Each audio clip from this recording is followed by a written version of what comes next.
8 मार्च 2022 के साकार महावाक्य। आज है महिला दिवस। बाबा आज माताओं को, कन्याओं को खूब उमंग उत्साह भर रहे। कन्याओं का कन्हैया कहते हैं। तो बाबा कहते हैं सब अच्छी बात है कन्याओं में, माताओं में, लेकिन मोह नहीं होना चाहिए, है ना। अभी तक क्या है, मोह की रग है, कहीं ना कहीं बुद्धि योग अटका हुआ है। तो उसको निकाल करके अपने सर्व संबंध जो हैं एक बाबा से जोड़ने हैं। तो आज बाबा बोले, मीठे बच्चे एक बाप से सच्चा सच्चा लव रखो। मीठे बच्चे एक बाप से सच्चा सच्चा लव रखो, उनकी मत पर चलो तो बाकी सब मित्र संबंधियों आदि से ममत्व टूट जाएगा। उनकी मत पर चलो तो बाकी सब मित्र संबंधियों आदि से ममत्व टूट जाएगा। प्रश्न है, बाप के सिवाय कौन से शब्द कोई भी मनुष्य बोल नहीं सकता है? बाप के सिवाय कौन से शब्द कोई भी मनुष्य बोल नहीं सकता है? उत्तर है, मैं तुम आत्माओं का बाप तुम्हें पढ़ाने आया हूं। मैं तुम आत्माओं का बाप तुम्हें पढ़ाने आया हूं। मैं तुम्हें अपने साथ वापस ले जाऊंगा। मैं तुम्हें अपने साथ वापस ले जाऊंगा। ऐसे शब्द बोलने की ताकत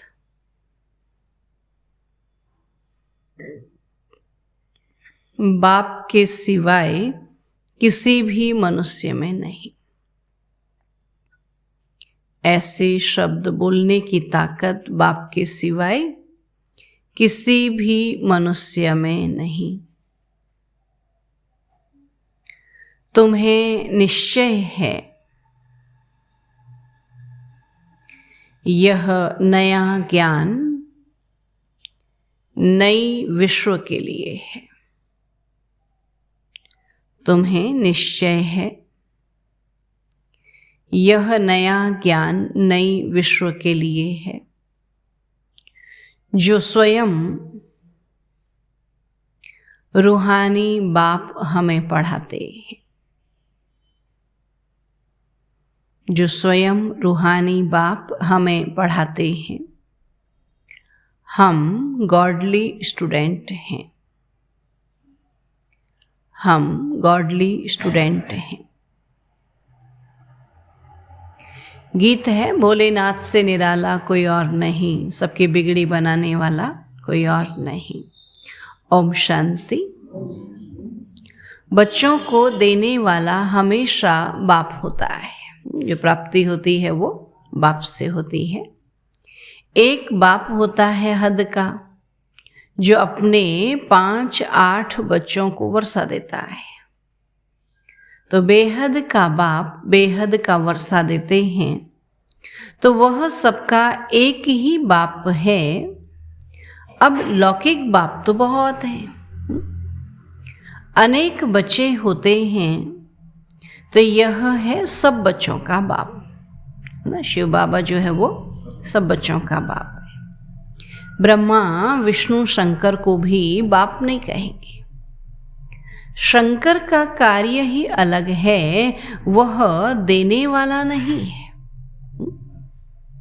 एक ही निराकार बाप है जिससे वर्षा मिलता है, तो वह है परम पिता मूल वतन में परे ते परे रहने वाला।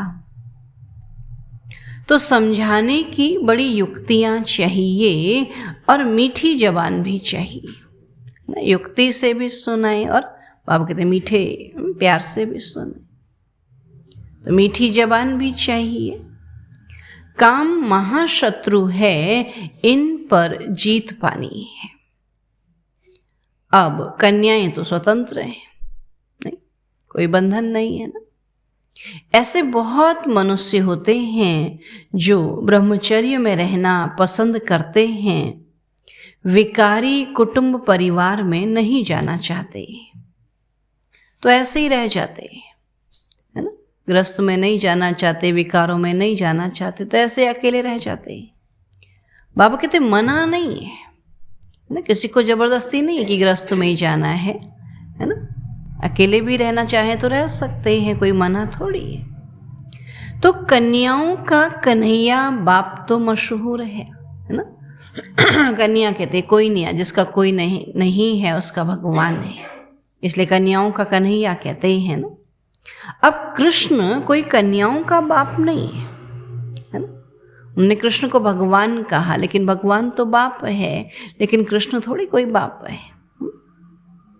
तो कृष्ण कोई कन्याओं का बाप नहीं है, यह तो ब्रह्मा कुमारियां हैं, कृष्ण कुमारियां होती नहीं। बाबा कहते कृष्ण को प्रजापिता नहीं कहते, यह कन्याएं माताएं हैं जिनको सहन करना पड़ता है, परंतु दिल साफ होनी चाहिए, है ना। बाबा भी कब अपना बनाएगा, दिल साफ होगी। दिल साफ होनी चाहिए, बुद्धि का योग एक बाप से अच्छी रीति जुटा हुआ रहे, तब अनेकों से टूट सकता है। पक्का निश्चय हो कि हमको एक बाप का बनना है, उनकी मत पर चलना है। तो बाबा ने समझाया है कि तुम अपने पति को भी समझाओ कि अब कृष्णपुरी स्थापन हो रही है, कंसपुरी के विनाश की तैयारी हो रही है। तो अगर कृष्णपुरी में चलना है तो विकारों को छोड़ना पड़ेगा, क्योंकि विकारी मनुष्य तो वहां जाएंगे नहीं। तो कृष्णपुरी में चलने के लिए संपूर्ण निर्विकारी बनना है। तो अभी तुम्हें मेरा भी और अपना भी कल्याण करना है, और हम तुम दोनों ही एक भगवान के बच्चे है ना। माताएं ऐसे भाइयों को समझा सकती है ना कि हम तुम दोनों ही भगवान के बच्चे हैं ना। तो तुम भी कहते हो भगवान हमारा बाप है, तुम ही हो माता पिता कहते ना मंदिर में जाके। तो हम तो आपस में भाई बहन ठहरे। अब विकार में जा नहीं सकते, तो भारत पवित्र था तो सब सुखी थे, अभी तो दुखी हैं, नरक में गोते खाते रहते हैं। तो बाबा कहते हैं दोनों हाथ में दे, है ना। बाबा के दोनों जने, भाई भी बहन भी, दोनों स्त्री पुरुष जो है अपना हाथ बाबा के हाथ में दे, पवित्र बन स्वर्ग में चलो। अभी भला हम क्यों 21 जन्मों का वर्षा गंवाएं ना। अभी बाबा कहते बाबा को जान लिया, पहचान लिया, फिर क्यों वर्षा गंवाना है। रोज समझाने से हड्डी नरम हो जाएगी, है ना। फिर कहीं ना कहीं बाबा कहते बुद्धि में समझ आ जाएगा, तो ज्ञान को सुनने लगेगी। अब कन्याएं तो स्वतंत्र हैं, सिर्फ उनका संग खराब ना हो ना। संग का रंग लगता ना। जितनी भी कन्याएं गई हैं तो सब संग के कारण, है ना। क्योंकि ऐसा संग मिला जो इधर आने ही नहीं देती थी। कहेंगे हमारे साथ चलो, उनको बोलेंगे हमारे साथ चलो, बोला पहले हमारे साथ चलो, और वहां से आने ही नहीं देंगी तो फिर कैसे आएगी। तब बाबा कहते हैं कि उनका संग खराब न हो, यह अपवित्र भ्रष्टाचारी दुनिया खत्म होनी है।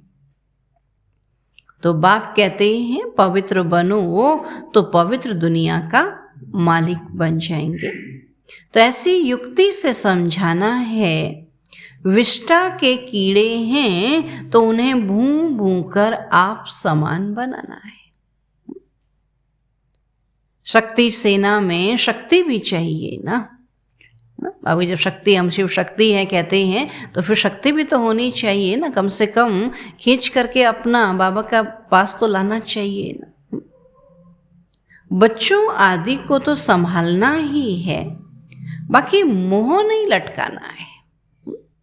कार्य सब करना है, लेकिन उन्हीं में बुद्धि लटकी रहे ऐसा भी नहीं बनना। बुद्धि का योग एक से ही रहे। यह सब चाचा मामा काका आदि ड्रामा के एक्टर्स से हैं। अब खेल पूरा होता है, वापस जाना है, तो विकर्मों का हिसाब किताब चुकतू करना है। बहुत विकर्म की, आज जो दुखी हैं किस लिए कारण ना, अपने विकर्मों के कारण ना। तभी विकर्मों का हिसाब किताब चुकतू करना है। इस पुरानी दुनिया से दिल हटाना है और एक बाप को याद करना है। तो बाबा कहते हैं, श्रीमत पर चलोगे तो स्वर्ग की बादशाही ही पाओगे, है ना। जब श्रीमत पर चलेंगे तभी तो स्वर्ग मिलेगा। तो श्रीमत है भगवान की। राजयोग से बरोबर राजाओं का राजा बनते हैं, और यह मृत्यु लोक तो अब खत्म होना है। देख रहे हैं ना, सारी तैयारियां हो चुकी हैं इसके। तो क्यों ना बाप से 21 जन्मों का वर्षा ले लेवे। स्टूडेंट समझते हैं यदि हम अच्छी रीति पढ़ेंगे तो अच्छे नंबर में पास होंगे, है ना। यदि यहाँ अच्छे नंबर में पास होंगे तो वहां स्वर्ग में ऊंच पद पाएंगे। नहीं, ये पढ़ाई पढ़नी यहाँ है, पद वहां पाना है ना। तो यहाँ अच्छे नंबर मिलेंगे तो वहां ऊंच पद पाएंगे। अब बनना तो प्रिंस प्रिंसेस चाहिए। अब सब तो नहीं बनेंगे, बाबा के पढ़ेंगे सब, लेकिन सभी प्रिंस प्रिंसेस तो नहीं बनेंगे ना। सुनते सब हैं, पढ़ते सब नहीं है ना। बाबा कहते कि सब तो वहां पर नहीं आएंगे ना। प्रजा तो ढेरों की ढेर बनती जाती है, प्रदर्शनी से धीरे धीरे बहुत प्रभाव निकलता जाएगा। तो तुम जानते हो जो एक्ट चलता आया है वह 5000 वर्ष पहले भी चला था। तो बाप कहते हैं, मैं भी ड्रामा के बंधन में बांधा हुआ ना। बाबा ड्रामा को बदल नहीं सकता। बाबा कहते हैं, मैं भी इसके बंधन में बंधा हूं। पार्ट बिगर मैं कुछ नहीं कर सकता। मेरा जो पार्ट है वही मैं बजाऊंगा। ऐसे नहीं कि स्वदर्शन चक्र से किसी का सिर काट दूं, फिर तो बाबा हिंसक हो गया ना। तो बाबा थोड़ी हिंसा करता है। स्वदर्शन चक्र का अर्थ भी तुम बच्चों को समझाया जाता है ना। स्वयं को जानना और अपनी बुराइयों का गला काटना है ना। कोई किसी का सर काटने की बात थोड़ी है। तो शास्त्रों में तो ढेर कथाएं लिख दी हैं। स्वदर्शन अर्थात सृष्टि के आदि मध्य अंत को जानना। स्व अर्थात आत्मा को दर्शन हुआ कि सृष्टि चक्र का कि बरोबर हम 84 का चक्र लगाते है ना। सूर्यवंशी, चंद्रवंशी, वैश्यवंशी, शूद्रवंशी। बाबा कहते अभी चक्र पूरा हुआ, अभी फिर नया चक्र फिरेगा। तो भारत का ही यह चक्र है। आदि से अंत तक भारतवासियों का पाठ है और भारत के 2 युग पूरे होते हैं। तो जैसे आदि दुनिया पूरी हुई, सतयुग त्रेता पूरा हुआ तो बाबा की आदि दुनिया पूरी हुई। उसको ही पैराडाइज भी कहते हैं, सतयुग और त्रेता को। बाकी और धर्म तो आते ही बाद में हैं। तो बोलो तुम्हारे पहले यह स्वर्ग था, नई दुनिया थी और अब पुरानी दुनिया है। तो तुम जानते हो आदि में सूर्यवंशी, चंद्रवंशी और वह राजधानी पूरी होती है तो मध्य होता है ना, द्वापर युग आता है, राजाई खत्म होती है। तो नई और पुरानी का बीच। पहले आधा कल्प भारत ही था, भारत के सिवा अन्य देश नहीं थे। तो नाटक सारा हमारे ऊपर ही बना हुआ है, तो हम सो श्रेष्ठाचारी डबल सिरताज राजाएं थे और हम सो भ्रष्टाचारी बने, पूज्य सो पुजारी, और कोई ऐसी बात कह न सके। तो कितनी सहज बात है समझाने की, और यह रूहानी नॉलेज सुप्रीम रूह बच्चों को दे रहे हैं। तो तुम जानते हो हम आत्माओं को बाप ज्ञान दे रहे हैं, है ना। तो बाबा कहते हैं मैं आत्माओं को पढ़ाता हूँ, शरीरों को नहीं। पढ़ने वाली आत्मा है, पढ़ाते सभी आत्माओं को हैं, लेकिन अन्य तो देखते तो शरीरों को है ना। तो बाबा कहते हैं मैं आत्माओं को पढ़ाता हूं और आत्माओं को साथ ले जाऊंगा। और कोई ऐसा, बाबा कहते कहने की ताकत, और कोई को ऐसा कहने की ताकत नहीं, बल अपने को ब्रह्मा या ब्रह्मा कुमार कुमारी कहलावे। अपने को ब्रह्मा कुमार कुमारी कहला सकते, लेकिन ऐसा नहीं कह सकते कि मैं तुमको साथ ले जाऊंगा। कुछ यहाँ का ज्ञान भी कॉपी कर लें, परंतु वो चल न सके नहीं, क्योंकि यहाँ सुनाने वाला स्वयं भगवान है। वो मनुष्य सुनाएंगे, लेकिन ये थोड़ी कहेंगे मैं तुमको अपने साथ ले जाऊंगा। सच फिर भी सच होता है, और सच कभी छिप न सके। तो पिछाड़ी में जरूर कहेंगे अहो प्रभु आप जो बताते हो वह सच है, बाकी सब झूठ है। तो परम पिता परमात्मा है ही ट्रुथ, वह निराकार है। तो शिवरात्रि का भी अर्थ नहीं समझते। अगर कृष्ण के तन में आए तो कहे कि कृष्ण के तन में आकर तुमको ज्ञान देता हूं। बाबा कहते ये भी हो नहीं सकता। अगर कृष्ण के तन में आए तो सभी कृष्ण को पकड़ ले, फिर तो कृष्ण तो सजा सजाया रूप हो, और यहाँ तो वो अलग ही दिखाई देगा ऐसा सजा सजाया रूप। बाबा कहते वो तो हो नहीं सकता ना, और कृष्ण तो इस कलयुग में आ नहीं सकते। तो यह नॉलेज है, इसमें अच्छी तरह अटेंशन देना है ना। यहाँ देखने की चीज नहीं, यहाँ समझने की चीज है ना। अगर कृष्ण आए तो कृष्ण को तो फिर क्या करेंगे, देखते ही रहेंगे, है ना। उनसे सुनेंगे पढ़ेंगे कोई नहीं।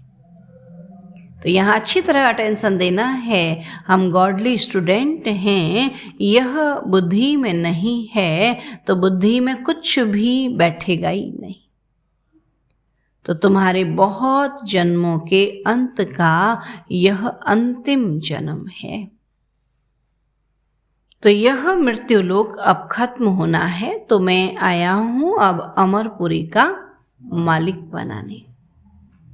तो सत्यनारायण की कथा अर्थात नर से नारायण बनने की नॉलेज।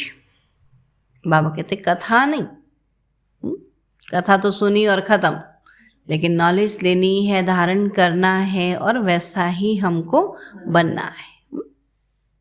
तो बाबा कहते कथा नहीं है, कथा पुरानी प्राचीन को कहा जाता है, और यह नॉलेज है ना। यह नॉलेज बाबा अभी दे रहे हैं। एम ऑब्जेक्ट भी बताते हैं। तो यह कॉलेज भी ठहरा, हिस्ट्री ज्योग्राफी भी पुरानी कथा हुई। किस स्थान की हिस्ट्री ज्योग्राफी बताते हैं ना, फलाना फलाना राज्य करता था।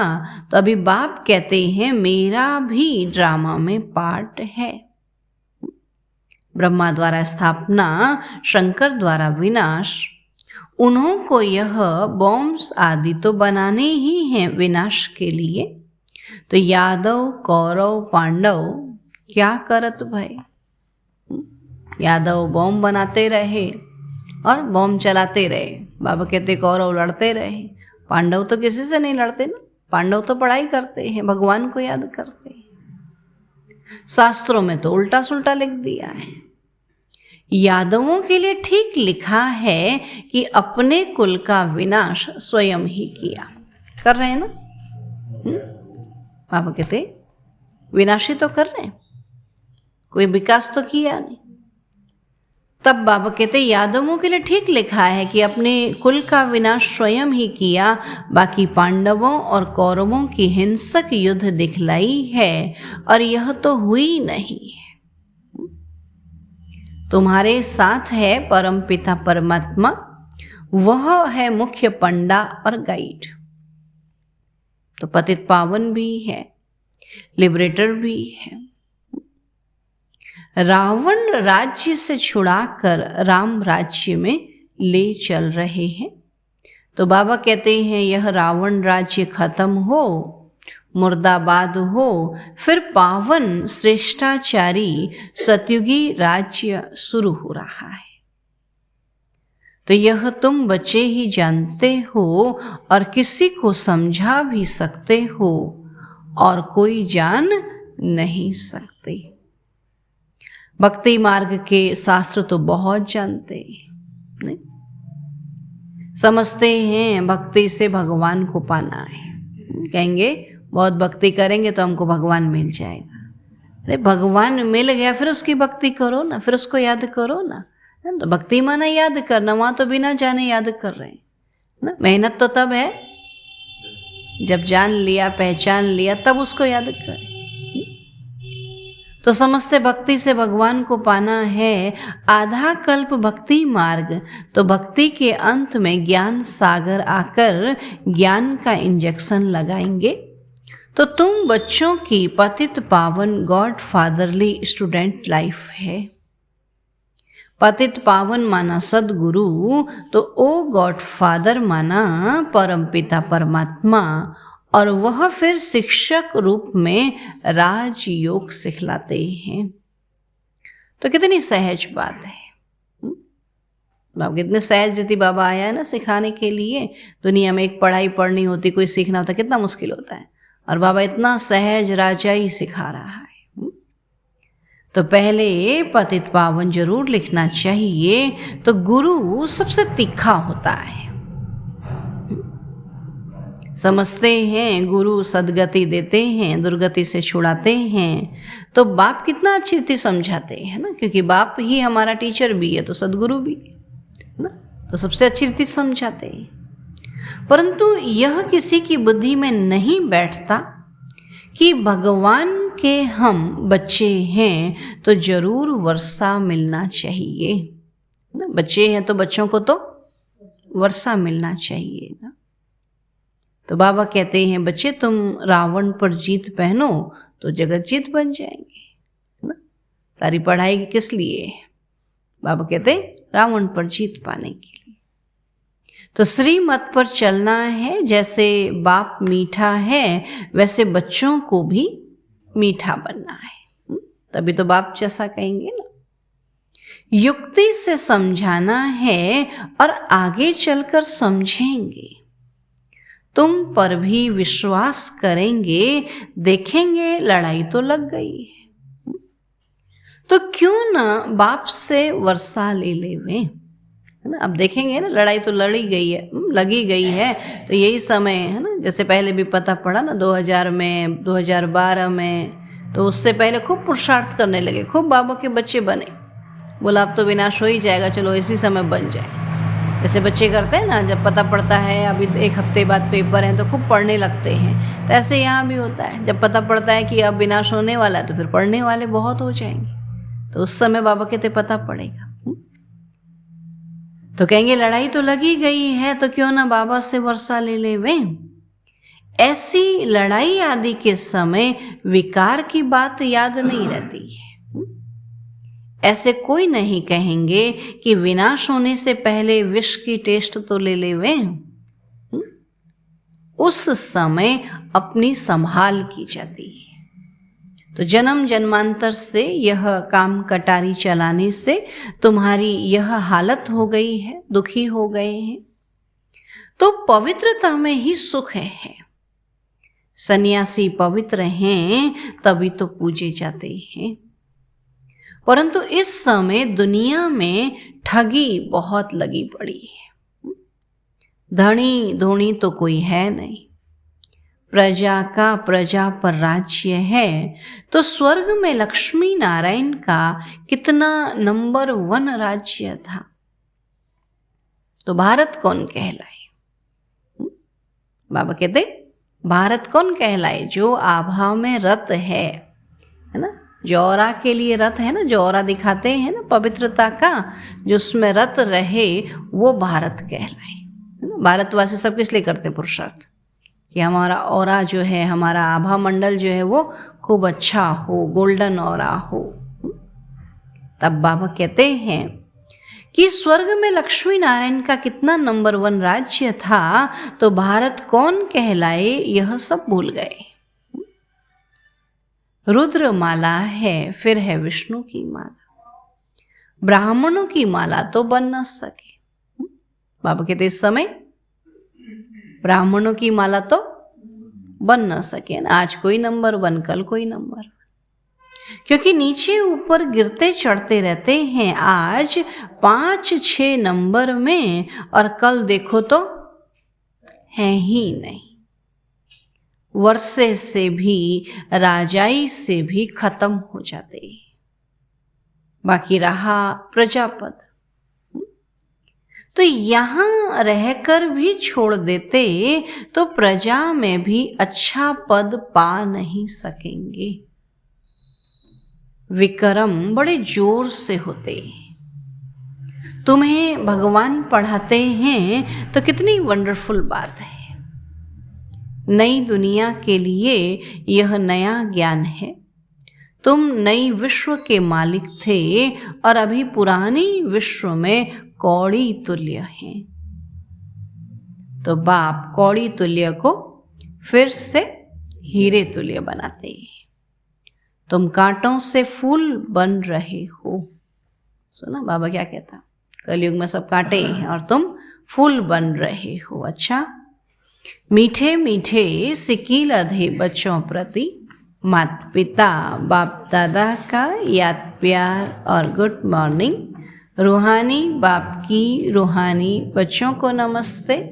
हम रूहानी बच्चों की रूहानी बाप दादा को नमस्ते नमस्ते नमस्ते।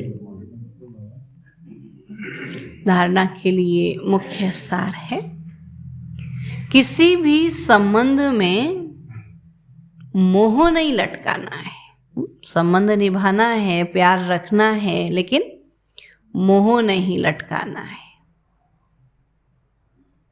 किसी भी संबंध में मोह नहीं लटकाना है। अंदर की सच्चाई सफाई से निर्बंधन बनना है। अंदर की सच्चाई सफाई से निर्बंधन बनना है। विकर्मों का हिसाब चुकतू करना है। विकर्मों का हिसाब चुकतू करना है। दूसरा पॉइंट है, मीठी जबान और युक्ति युक्त बोल से सेवा करनी है। मीठी जबान और युक्ति युक्त बोल से सेवा करनी है। पुरुषार्थ कर अच्छे नंबर से पास होना है। पुरुषार्थ कर अच्छे नंबर से पास होना है। वरदान है आज का, कंट्रोलिंग पावर द्वारा, कंट्रोलिंग पावर द्वारा रॉन्ग को राइट में परिवर्तन करने वाले, रॉन्ग को राइट में परिवर्तन करने वाले श्रेष्ठ पुरुषार्थी भव। श्रेष्ठ पुरुषार्थी भव। बाबा कहते कि श्रेष्ठ पुरुषार्थी वह हैं जो सेकंड में कंट्रोलिंग पावर द्वारा रॉन्ग को राइट में परिवर्तन कर दे। ऐसे नहीं, व्यर्थ को कंट्रोल तो करना चाहते हैं, समझते भी हैं यह रॉन्ग है, लेकिन आधा घंटे तक वही चलता रहे। इसे कहेंगे थोड़ा थोड़ा अधीन और थोड़ा थोड़ा अधिकारी। जब समझते हो कि यह सत्य नहीं है, अयथार्थ है या व्यर्थ है, तो उसी समय ब्रेक लगा देना। यही श्रेष्ठ पुरुषार्थ है ना। हम चाह कहते हैं बदल जाएंगे, कर लेंगे। अरे करना ही है तो अभी क्यों नहीं? कर लेंगे तो कौन सी डेट फिक्स की है? समझते हैं ये गलत है, ये बुराइयां हैं, हमको इसको ख़त्म करना है, तो ख़त्म करना है तो अभी क्यों नहीं? तो उसी समय ब्रेक लगा देना यही श्रेष्ठ पुरुषार्थ है। तो कंट्रोलिंग पावर का अर्थ यह नहीं कि ब्रेक लगाओ यहाँ और लगे वहाँ। क्या कहेंगे, गाड़ी में कंट्रोल नहीं होगा तो क्या होगा फिर? फिर तो एक्सीडेंट हो जाएगा ना। तो यही तो है, इतना समय से हम पुरुषार्थ कर रहे हैं। पुरुषार्थ क्या है? पुरुषार्थ बाबा को याद करना, पवित्रता को धारण करना। और अभी भी हम कह रहे हैं कर रहे हैं। तो बाबा कहते हैं अपनी बुराइयों को छोड़ने का पुरुषार्थ। अगर छोड़ना चाहें तो अभी छूट सकती है ना, कितना समय लगेगा। लेकिन छोड़ रहे हैं, कह रहे मना अभी तक हमने छोड़ा नहीं है। तो वो दिन कब आएगा? जब ये शरीर छोड़े तब तो वो छूट ही जाएंगी। लेकिन हमारा पुरुषार्थ क्या है? जब हम पहले छोड़े। स्लोगन है, अपने स्वभाव को सरल बना दो तो समय व्यर्थ नहीं जाएगा। अपने स्वभाव को सरल बना दो तो समय व्यर्थ नहीं जाएगा। अनमोल ज्ञान रतन है दादियों की पुरानी डायरी से।